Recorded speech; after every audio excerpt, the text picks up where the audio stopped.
जिंदगी में कोई भी फैसला लें तो सोच समझ कर लें, क्योंकि आपके लिए गए किसी भी फैसले में उसके परिणाम वैसे ही छुपे होते हैं जैसे एक बीज में पौधा। इसी सोच के साथ करिए अपने दिन का आगाज और मेरे साथ कहिए लव यू जिंदगी। हेलो नमस्कार, मैं हूं आपके साथ अमृता चौरसिया।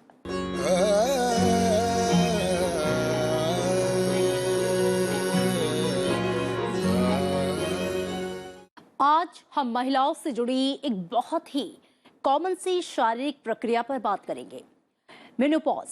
महिलाओं के लिए शरीर की ये अवस्था उनके लिए शारीरिक और मानसिक तौर पर बहुत सारे बदलाव लेकर आती है। लेकिन ये कोई बीमारी नहीं है, बल्कि शरीर की एक सामान्य सी गतिविधि है जो कि उम्र के साथ ही साथ आती है। इसके लिए बिना स्ट्रेस लिए समझदारी से संभालने की जरूरत होती है और योग इसके लिए एक बेहतर उपाय है।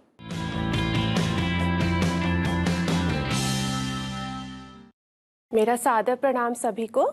मैं Sobika Rao, assistant professor Morarji Desai national institute of yoga, आप सभी का इस शो में स्वागत करती हूँ। आज हम चर्चा करेंगे मेनोपॉज के ऊपर।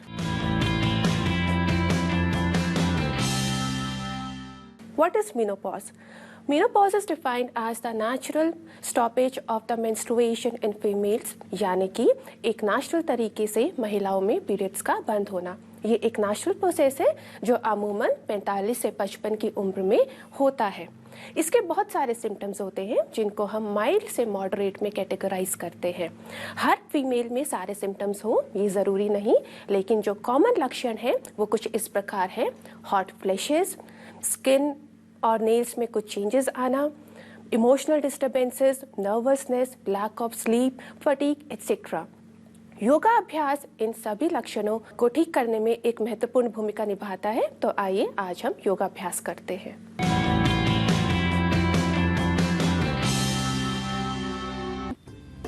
दंडासन की स्थिति में बैठ जाएं। अपने घुटनों को मोड़ें और पैर के तलवों को आपस में मिलाएं। अपने हाथों की उंगलियों को आपस में फंसाएं और पैर की उंगलियों को पकड़ लें। अपनी एड़ी को शरीर के समीप लाएं। कमर गर्दन को सीधा करें। सामान्य श्वास प्रश्वास के साथ आसन में बने रहें। आंखों को बंद करें। भद्रासन का अभ्यास आपकी पेल्विक फ्लोर मसल्स को स्ट्रेंथन करता है, जो कि मेनोपॉज के बाद वीक हो जाती हैं। जिन्हें घुटनों में दर्द की समस्या हो वह इस अभ्यास को ना करें। श्वास छोड़ते हुए धीरे से वापस आएं और विश्राम करें।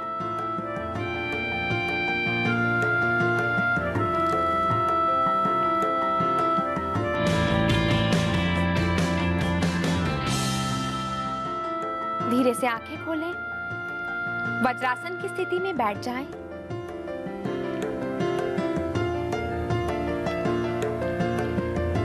अपने घुटनों के बल खड़े हो जाएं। घुटनों और पैरों में कुछ इंच का अंतर दें।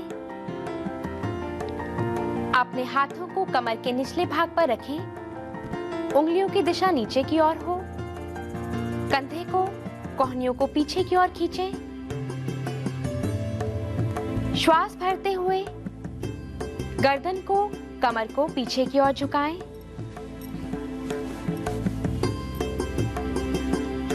सामान्य श्वास प्रश्वास के साथ आसन में बने रहें। जिन्हें घुटनों में दर्द की समस्या हो, चक्कर आने की समस्या हो, हर्निया की समस्या हो, वह इस अभ्यास को ना करें। श्वास छोड़ते हुए धीरे से वापस आएं और विश्राम करें। यह अभ्यास डाइजेशन को इंप्रूव करता है, जो कि मेनोपॉज के बाद वीक हो जाता है।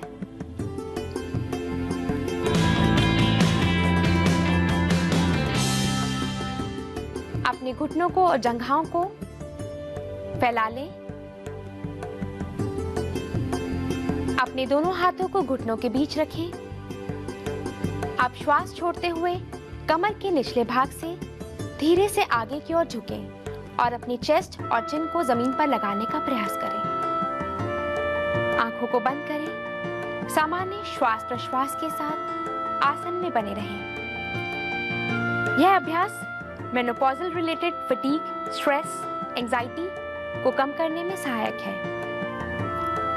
जिन्हें घुटनों में दर्द की समस्या हो या कमर के गंभीर रोग से पीड़ित हों, वह इस अभ्यास को ना करें। श्वास भरते हुए धीरे से वापस आ जाएं और विश्राम करें।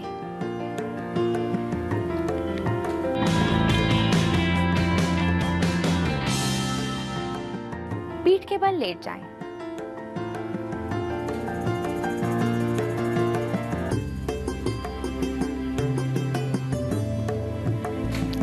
सेतुबंद आसन के अभ्यास के लिए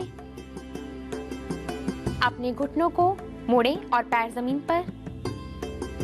अपने दोनों घुटनों को मोड़ें। घुटनों और पैरों में हिप्स के जितना अंतर दें।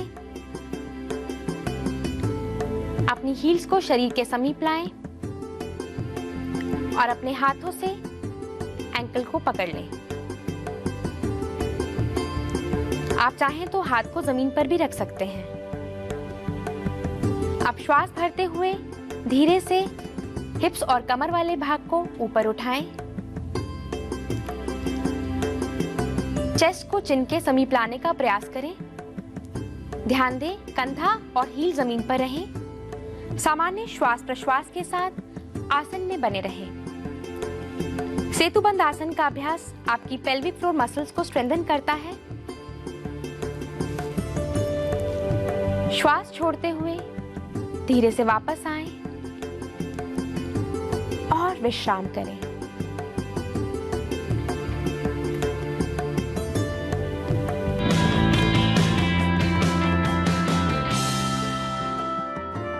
अपनी दाईं या बाईं ओर करवट लेकर हाथों की सहायता से उठकर बैठ जाएं।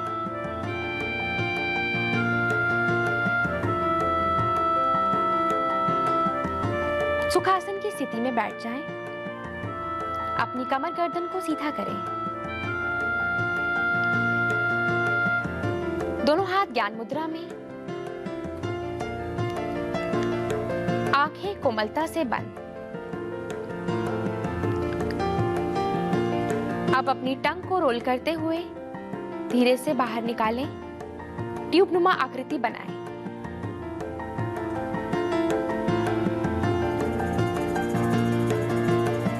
मुंह से लंबा गहरा श्वास लें।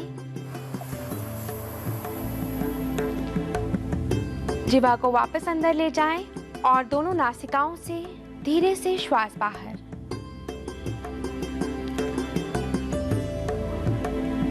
इस अभ्यास को 2 बार और दोहरा जाए।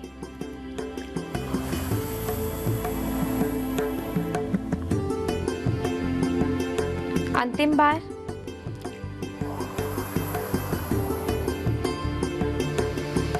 शीतली प्राणायाम का अभ्यास आपको शीतलता प्रदान करता है।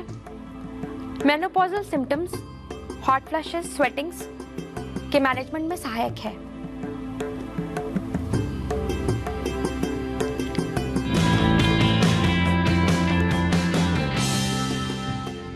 भ्रामरी प्राणायाम के अभ्यास के लिए लंबा गहरा श्वास लें। श्वास छोड़ते हुए गले से भंवरे का गुंजन। पूरा ध्यान ध्वनि पर।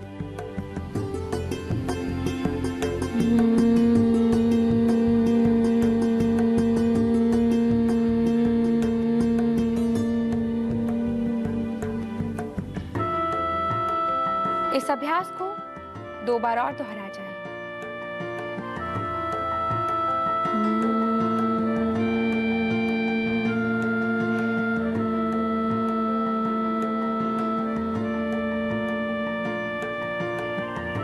अंतिम बार।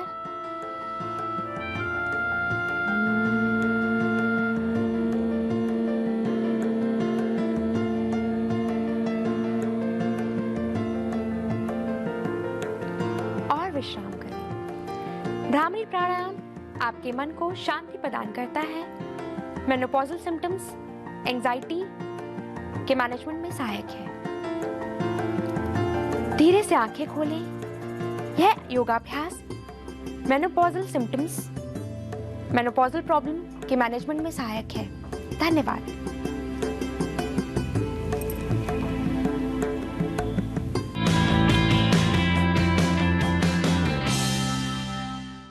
मेनोपॉज एक कठिन समय है, पर आप इस कठिन समय को आसान बना सकती हैं कुछ खास तरह के आहार को अपनी डाइट में शामिल करके।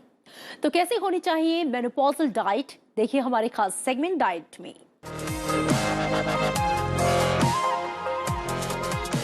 आज हम बात करने वाले हैं मेनोपॉज पे, जो एक बहुत इंपॉर्टेंट टॉपिक है हर महिला के लिए। For every female it's a very very important topic menopause, because menopause के दौरान एक औरत की जो बॉडी है वो बहुत तरह के चेंजेस से जाती है, और उस टाइम बहुत ही ज्यादा तरह तरह के जो क्वेश्चन है वो दिमाग में आते हैं कि मेनोपॉज के दौरान हमारी बॉडी पे क्या होगा, कैसे होगा, क्या क्या होने वाला है, और किस तरह की डाइट को हम अपनी लाइफ का पार्ट बना सकते हैं। क्योंकि जब मेनोपॉज होता है तब हमारी जो बॉडी है उसके अंदर बहुत चेंजेस देखे जाते हैं, जैसे कि फीमेल्स के अंदर हीट जनरेट होती है, मूड बहुत स्विंग होते हैं, आपको थोड़ा कई फीमेल्स में एंजाइटी देखी गई है, डिप्रेशन देखे गए है, और कई बारी ओवर स्ट्रेस भी देखा गया है। तो क्या चीजें हैं जिसका ध्यान रख के हम इन सारी दिक्कतों को दूर कर सकते हैं और अपने मेनोपॉज के पीरियड को हम बहुत ब्यूटीफुल तरीके से क्रॉस कर सकते हैं। देखिए, सबसे पहले अगर आपको मेनोपॉज क्या आपकी स्टेज है, जो हमारी स्टेज आजकल 45 से 50 के बीच में आ जाती है, अगर आपको रात को बहुत गर्मी लग रही है, आपको बहुत स्वेटिंग हो रही है, तो आपके पैरों के तलों के नीचे गर्माहट हो रही है, तो ये घबराने वाली बात नहीं है, ये मेनोपॉज का एक सिम्टम है। जिसके लिए आप क्या कर सकते हैं, एक रेमेडी, अगर रात को आपको सोते हुए बहुत पसीने आ रहे हैं, आपके तले गर्म हो रहे हैं, तो आप एक कोल्ड पैक की रेमेडी कर सकते हैं। अगर ये गर्मी का मौसम है तो आपको क्या करना है, कोई भी आप तौलिया लीजिए, उस पर ठंडा ठंडा पानी से भिगो के उसको निचोड़ के अपने तलों पे आप थोड़ी देर के लिए लगा के 15-20 मिनट के लिए आप रेस्ट कीजिए। आप देखेंगे जो आपकी बॉडी में हीट जनरेट हो रही है वो धीरे धीरे उसका लेवल डाउन हो जाएगा और आपको बहुत अच्छा फील होगा। उसके अलावा अगर आपको बहुत एंजाइटी हो रही है, डिप्रेशन हो रहा है और आपका मूड स्विंग हो रहा है, तो आपकी किचन के स्पाइसेस आपके मेनोपॉज को ब्यूटीफुली क्रॉस करने में बहुत ज्यादा मदद करेंगे। आपको किस तरीके से अपनी लाइफस्टाइल को, डाइट को फॉलो करना है। सबसे पहले सुबह आधा चम्मच आपको धनिए का पाउडर पानी के साथ गटकना है। उसके अलावा 2 हरी छोटी इलायची थोड़ा सा चबा के पानी के साथ गटक जाइए।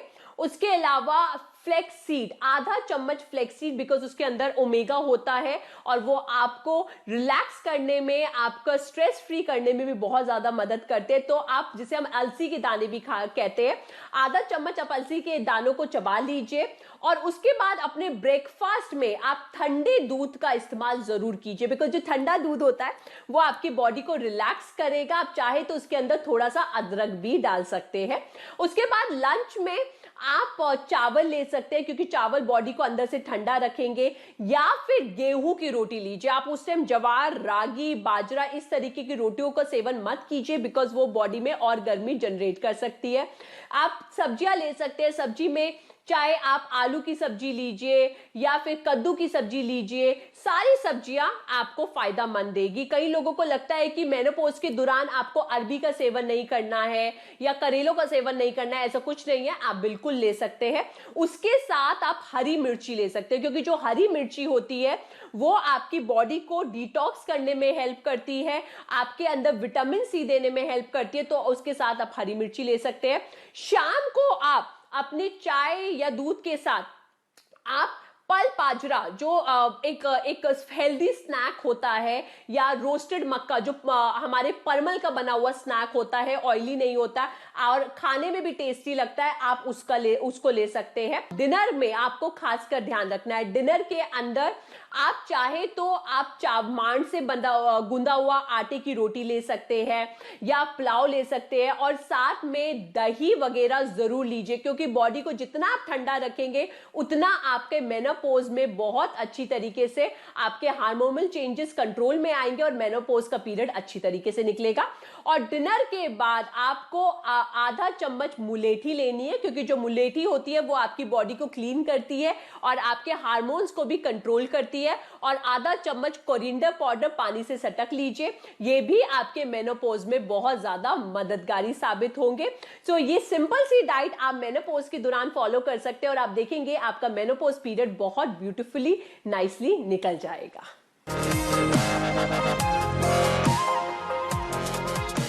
फोबिया एक प्रकार का मानसिक विकार है। ऐसे में वक्त में हमारा जो मस्तिष्क है वो सही से काम करने और किसी भी खुशी को या खुशी के मौके को महसूस नहीं कर पाता। आज मेंटल हेल्थ के सेगमेंट में हम मन को स्वस्थ रखने के टिप्स जानेंगे।